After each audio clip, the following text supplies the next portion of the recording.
same. The kind of trafficking I'm talking about is the one that I was trafficked to India. When I was told that I was going to work as a dancer, and then I get there and I am being forced to be in the sex business, sexual practices business. For you to avoid going through all that, sasa tunaanzia tu hapa kwa when you are young, obey your parent. Na wazazi pia, please, tukue tu straightforward. Tuambie watoto, we read the Bible together in the house.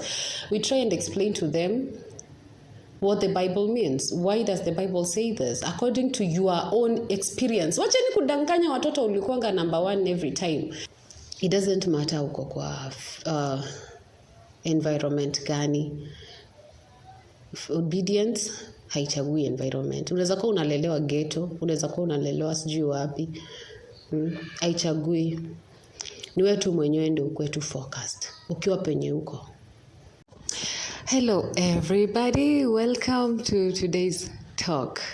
So once again, it's your girl Carl, Grace Kaleche Mwangangi. I realized that so many people are called Grace Kaleche. So I just decided to go with all my 3 full names, which is Grace Kaleche Mwangangi, which is my YouTube name, my Facebook name, all my platforms. I'm just Grace Kaleche Mwangangi, except Instagram. I'm at Kaleche_Kenya. But in all other platforms like LinkedIn, Facebook, like is it not Instagram, whatever else? Yes, Twitter nowadays is called X. Yeah, like X. My name is Grace Kaleche Mwangangi. Yeah, I realized even Juicy, there's a certain lady who said she's called Grace Mwangangi. I was so surprised. Oh my God. You can't just be alone in this world. There has to be someone who has a name that is just like yours. Anyways, nobody can take all the 3, like Grace Kaleche Mwangangi. Please, that's mine. Okay, guys. So thank you so much for tuning in this beautiful, beautiful new day. And once again, my name is Grace Kaleche Mwangangi. Yeah, and today I wanted to talk about the difference between someone who has known God all their life and someone who has not. So when I say someone who has known God all their life, I mean someone who grew up being taught about God since childhood, and they obeyed. Because some children are born being taught about God, but then they do not obey. They still want to do their own stuff. They do not listen to what the parents tell them. Although parents sometimes they're not usually like straightforward. They're not usually explaining things the way we want to understand them. They beat around the bush a lot. So I can't blame the kids at times. If sometimes they disobey, yeah, because they usually say that life has 2 roads. One is obey and live well, according to like Ephesians chapter 6, which says that children should obey their parents in the Lord and honor their father and mother, which is the first commandment with a promise, which the promise is eternal life. It's also written in verse 3 that so that it may go well with you and that you may enjoy long life on earth. So you see that's exactly what obedience brings. But I would like to, when I'm doing this discussion today, I would like to talk about both children and the parents, okay? Because there are many families, of course, almost how many families? Out of 100, let's say 95% of families in the world let me say Kenya. I don't know the world. I don't know the world. But yeah, but let's say Kenya, that almost 95% of Kenyan families or parents, they bring up their children in a godly background, a godly upbringing, they try their best, but although let me say that it's not them sometimes, and they leave the teachers to do most of the work. It's not them. They leave the teachers and the church. Them, they just take you to school. They know teacher is going to teach you about God at school and teach you about CRE, vitu kama hizo. And then they take you to church. They know you're going to go to either Sabbath school or Sunday school or wherever the Muslims usually go to. So they know that you will be taught these things kwa church or kwa mosque. So usually at home, most of the time, parents do not take their time to teach their children these things. What they do is they flog more than they talk, more than they talk to you, they beat it out of you. The stupidity, the mistakes, the disobedience, they beat it out of you. But I can say that beating is good, but apart from beating, how about we focus on also the talking. Sit your child down, discuss with them, tell them these things one-on-one. Why do we believe? Why do we do this? Why do I beat you? Tell them. You don't just beat a child and then you don't tell them why they beat you. You beat them so they think they are hated. They think, because to them sometimes when they make mistakes, they're usually like following their hearts. They are too young to realize, to understand that there's an enemy who attacks hearts, okay? Who makes them go out of the line intentionally so that he can have followers, so that he cannot burn alone in the hellfire.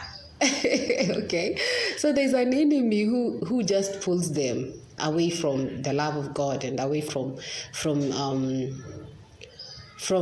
God, let me say that, and the parents also, because parents are also they usually say the parents are the first gods. They are the people that God gave this power and authority to take care of the children, directly, because God is there, but now he gives the parents the knowledge, the strength, the finances to take care of these little ones. So the enemy is still out there wanting to fight you, the parent, wanting to fight the parent, so that they become too busy and forget to nurture these children the way they should go. So what happens is the parent, when the child goes astray, what the parent usually has is anger. And anger is also one of the things that the devil uses to separate families, to cause fights, to give you stress, so that they just get the opportunity to enter inside your mind once again and make you think that, this life is hard. This kid is so stubborn. This child cannot change. They want you to say all the bad things about your children. But what happens is, if the parent does a direct conversation with the child, one-on-one conversation talk, you sit your children down, you have discussions with them, read the Bible verses to them, let them understand, why do I believe in this and why should you? We are, as parents, we have already seen how tough and difficult life can be. Even if you are a Christian, of course, you face a lot of challenges. Even if you are a religious person, could be a Muslim, could be anybody. Nobody is immune to challenges. So the best thing to do is to avoid these challenges passing them on to our children again and things like those. Even if they will go through some challenges, let's just try and lessen them. Let's lessen them kidogo. Try communicate with them as you, of course, you add some little flogging.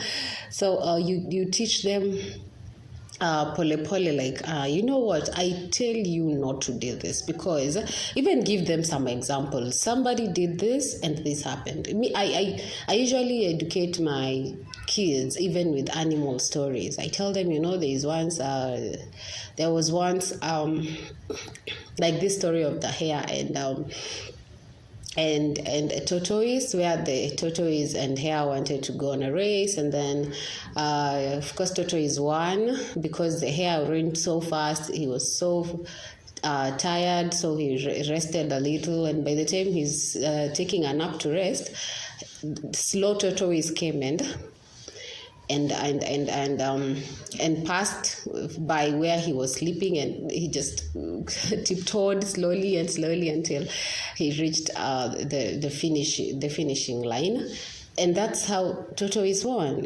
So I try to teach them that story teaches that you should not be so fast and lose track.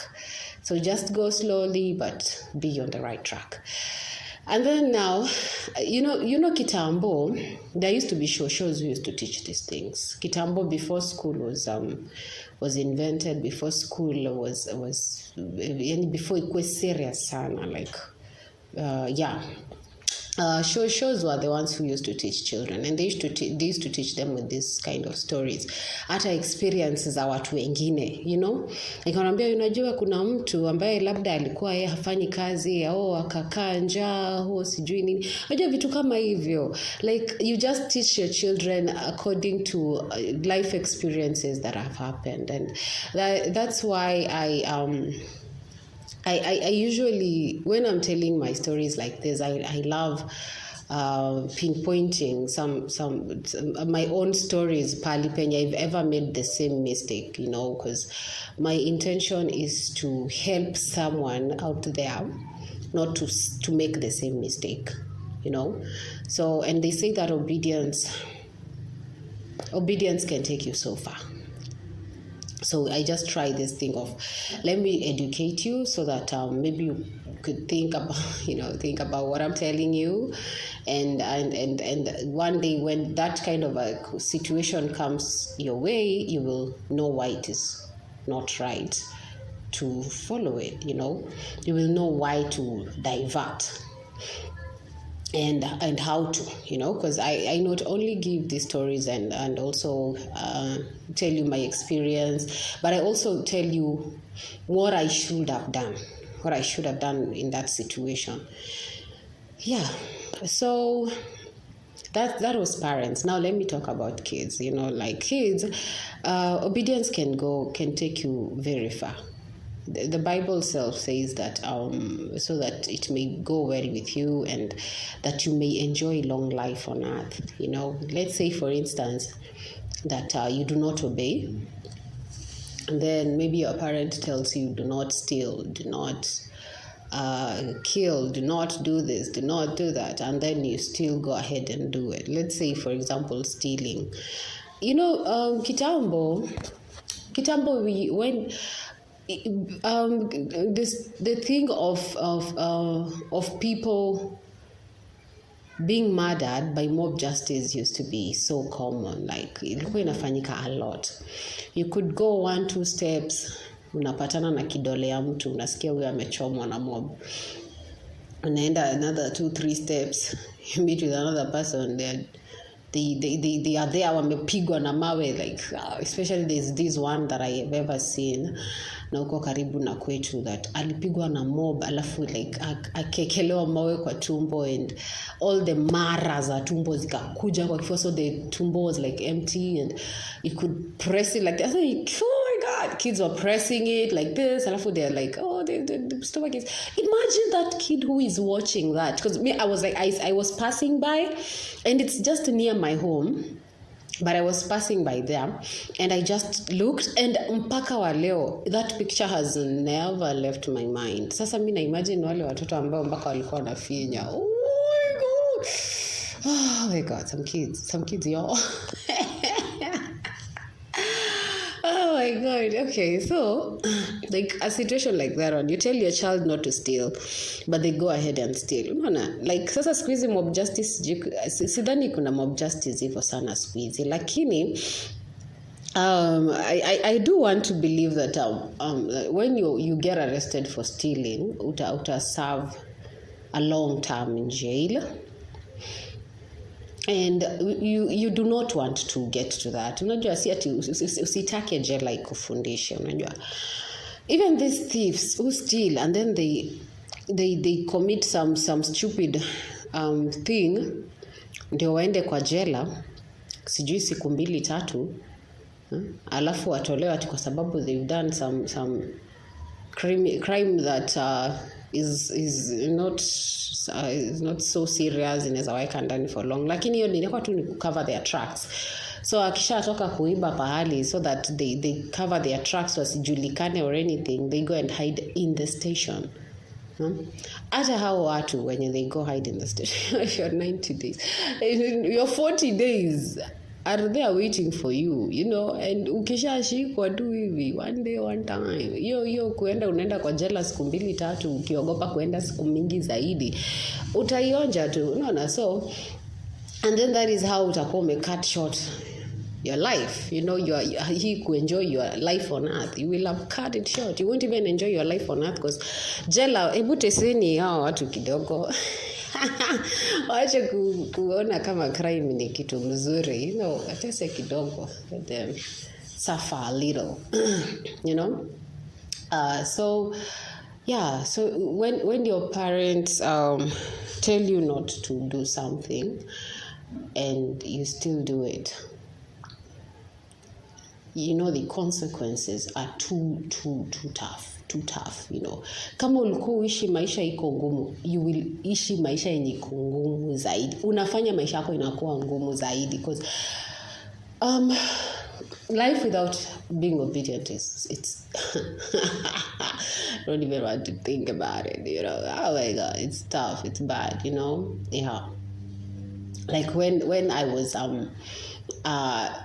when I was growing up, I grew up in church. And then one day I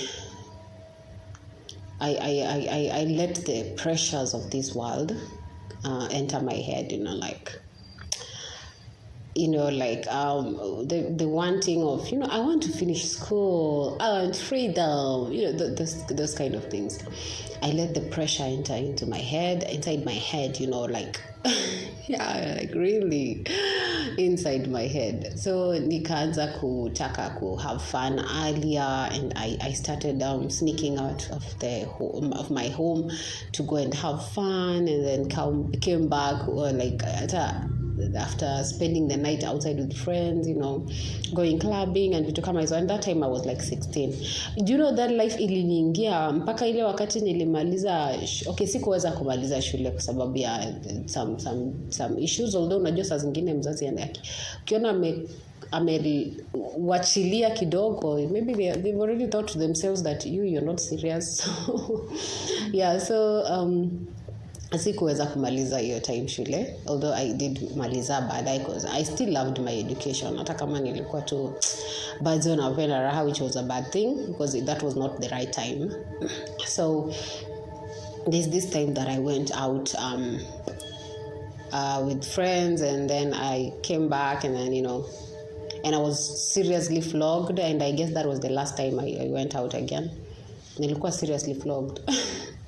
Okay, it wasn't the last time I went out, I guess, but all the same, what I'm saying is I nilipitia a lot after, because of those hiyo kutaka sana raha, you know, because one day nilijipata, you know, one thing led to another, you know, I was pretending that, oh, me, I don't want anything to do with boys, I was doing nini, but one day uko nje tu, I came and met some guy who did the line so well. He did the line so well, and he pretended to love me so well, and that is how I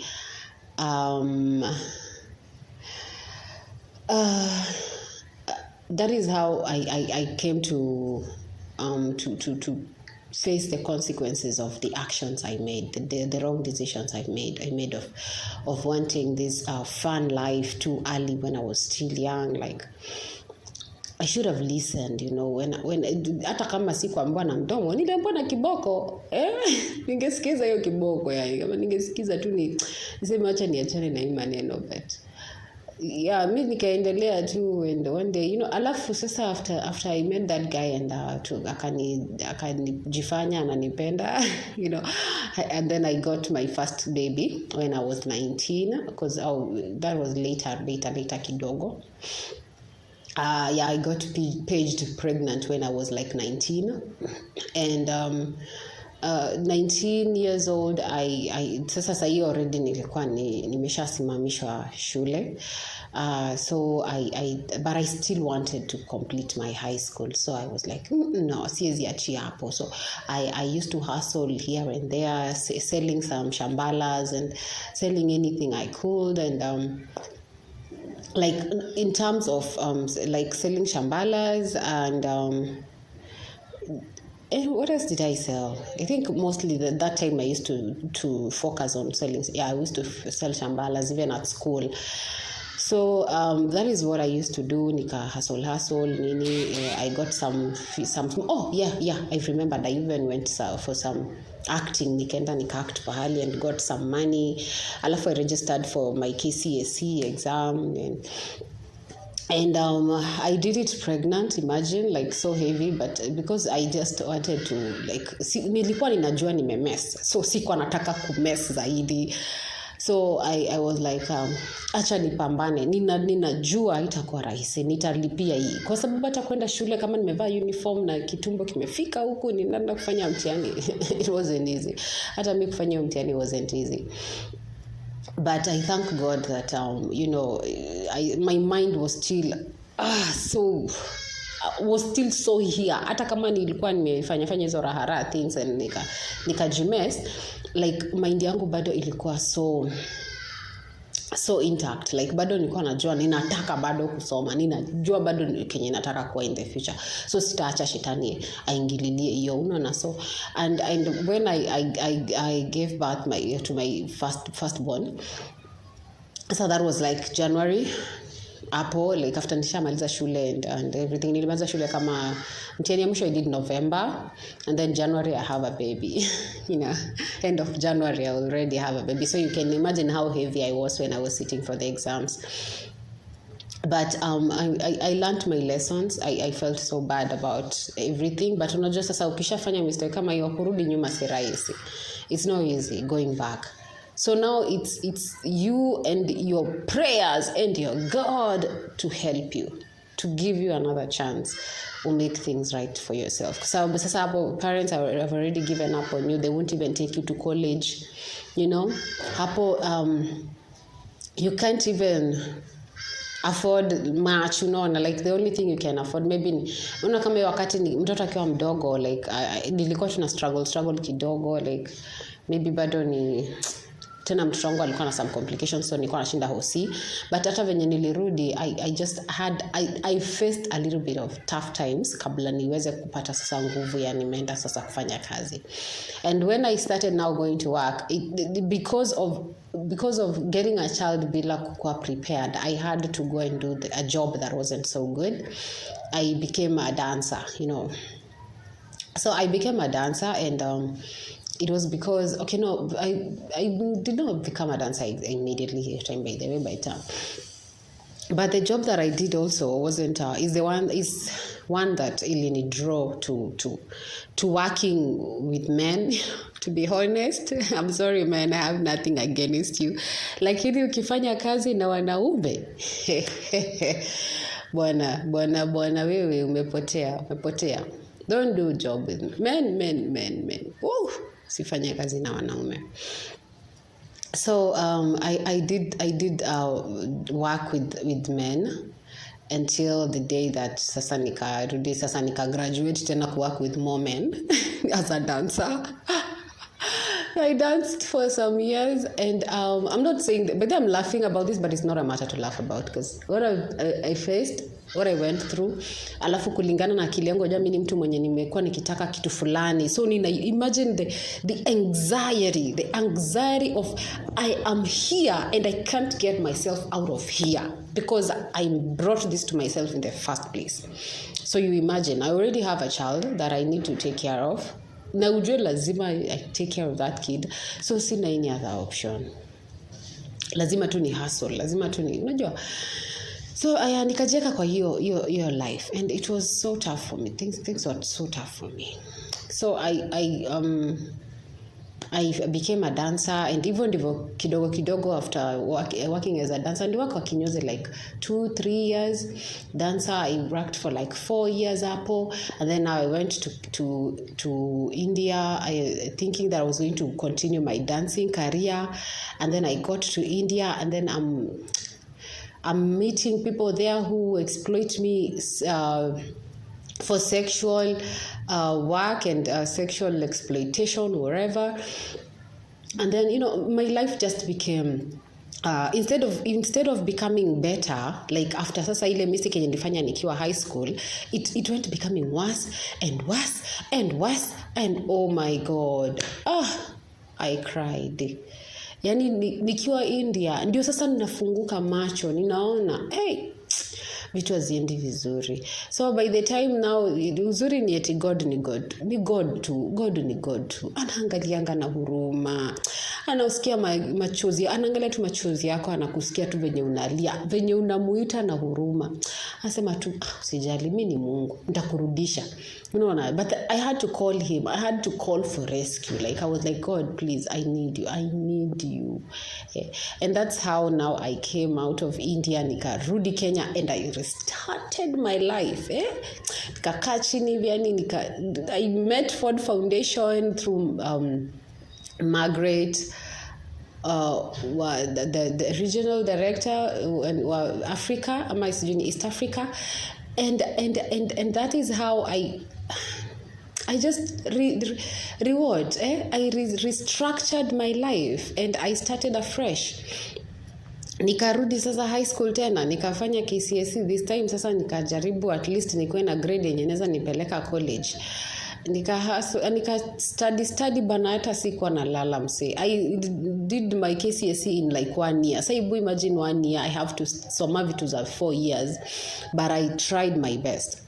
So nikangangana, nikamaliza the high school, nilisoma kwa an adult school, nikafanya KCSE, nikamaliza, nikasema nataka kwenda college, nikafanya college, nikamaliza, and I blessed that day that I met that woman, and she asked me, what do you want me to do for you? Oh my God, Jesus, thank you. I just told her I want to go back to school, and I love that decision because oh my God, I'm so happy for myself. I'm so happy that I chose to go back to school, because she told me, we have a job for you, and if you want, we can also take you to school. So I said, I want to go back to school. And I love that decision that I made, that choice that I made. So that is how I restructured my life.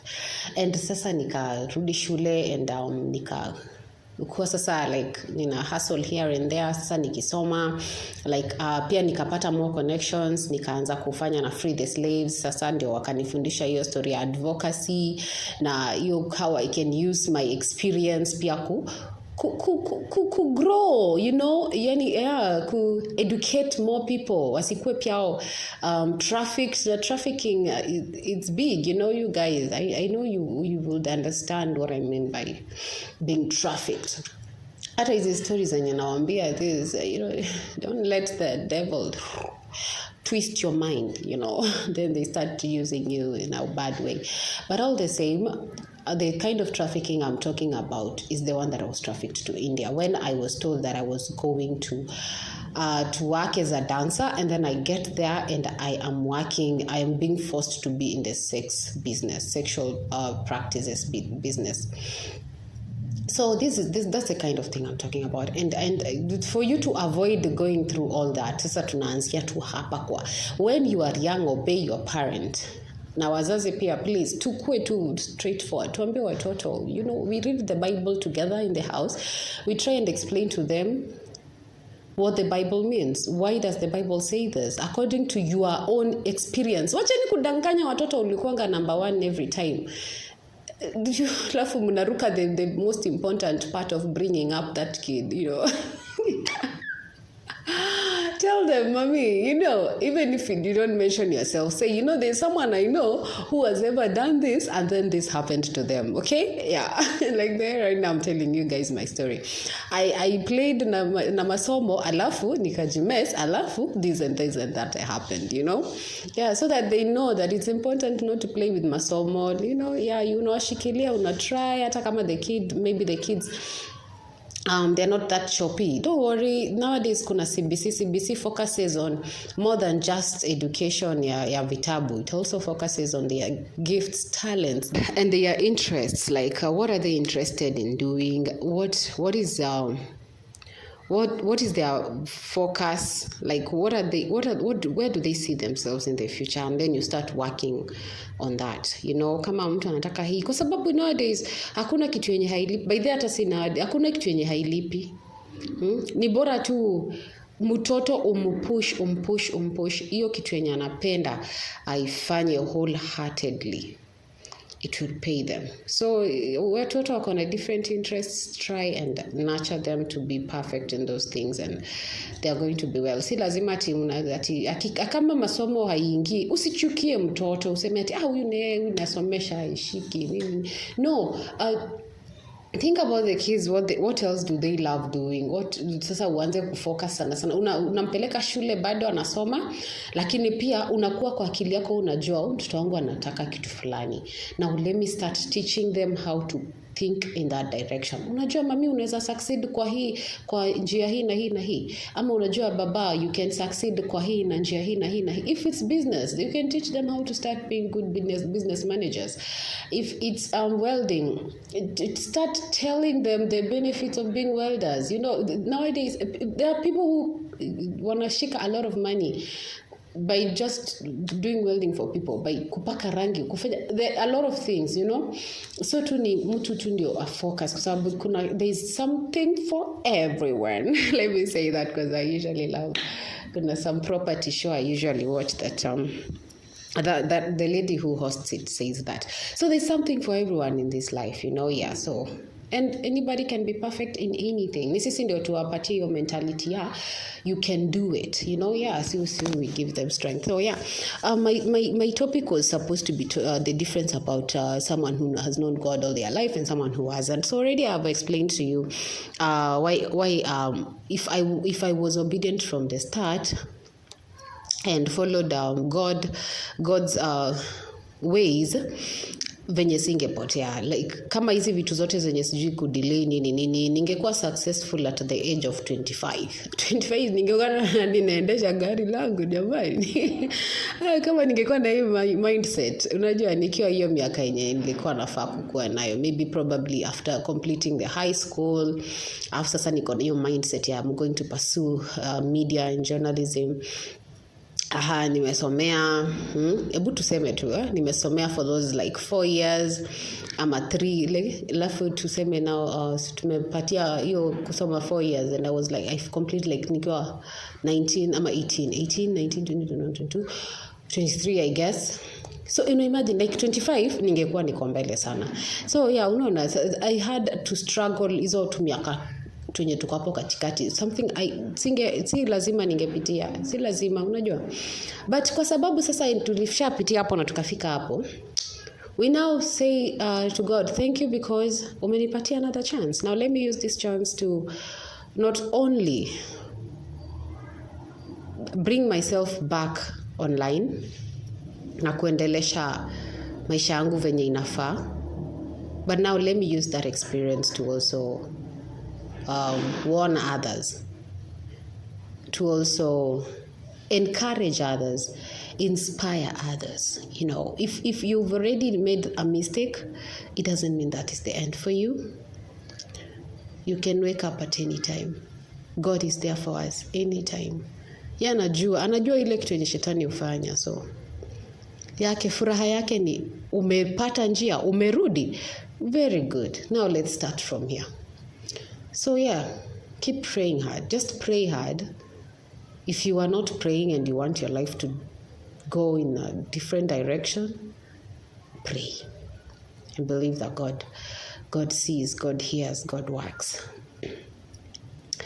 Yeah, but someone who has grown up believing in God, obeying their parents and following the rules that their parents have been telling them. I know that they didn't have to go through all the things that I went through. Their life were good. Au ndio sasa utaona already mtu ako 25 ni daktari tu mzuri pahali kwa hospitali, ni lawyer tu mzuri pahali, unajua ako kwa koti. Yeah. It doesn't matter uko kwa ground, uko kwa not say ground gani hata kama what I want to say is close to that. It doesn't matter uko kwa environment gani. Obedience haichagui environment. Unaweza kuwa unalelewa ghetto, unaweza kuwa unalelewa sijui wapi. Haichagui. Ni wewe tu mwenyewe ndio uko tu focused. Ukiwa penye uko. Wengine hata kama wanataka kwenda hivi, wewe achana nao, wenda ile nje yenye unafaa kwenda. That way you will be very, very happy with your life in the future. People will be looking at you and admiring you, Yeah. Otherwise nimeshasema, kama ulikuwa umepotea njia kidogo, it's not too late for you. Anza tu kuomba tu, cause kuna pahali penye ni Mungu tu anaweza tutoa. Yeah, so you pray and let God guide you. Let God get you out of wherever it is that already ushawekwa ama ushajiweka ama whatever. Yeah, thank you so much for this. I thought maybe I won't finish this video without mentioning that. No, let me mention it in the next video. Thank you so much for listening to me, guys, and I love you.